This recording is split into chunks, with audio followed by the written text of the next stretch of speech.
Hey everyone, welcome back to my YouTube channel. Today I will be making black bean brownies. This is a recipe that's been on my blog for maybe like 4 to 5 years. I keep trying to tweak the recipe a little bit. Sometimes I use different sweeteners, sometimes I add flour, but this one's going to be a flourless black bean brownie.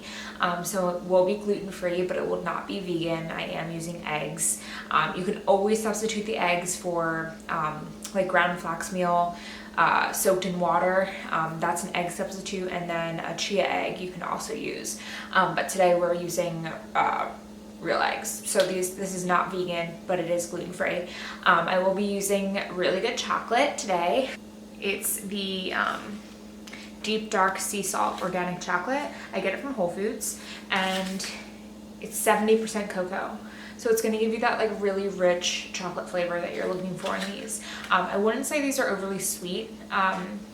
They're super chocolatey without being super sweet. So this is what I like about it. You can always alter the sweetness by adding more sugar or maple syrup or honey or whatever you prefer. You can alter the recipe however you like. But today we're just making my basic black bean brownies. So here we go. Alright, so we are going to start with a can of black beans. These are drained and rinsed. And then we're going to add the cocoa powder. In this recipe, I used coconut sugar and maple syrup to sweeten instead of brown sugar, which is in the recipe I used. It's below in the comments, so you'll see that I substituted my sweetener. Then I added 1 whole egg and 2 egg whites and 2 tablespoons of melted coconut oil. And then I'm adding some unsweetened almond milk just to make the batter thinner. So now I'm adding baking soda and baking powder.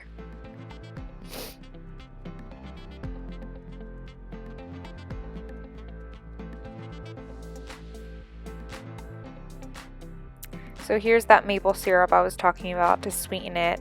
I've done this a couple times and I really like the maple syrup as a sweetener. And you cannot forget about the vanilla extract. So vanilla brings out every single flavor you have in there. So it really enhances the cocoa in this recipe especially.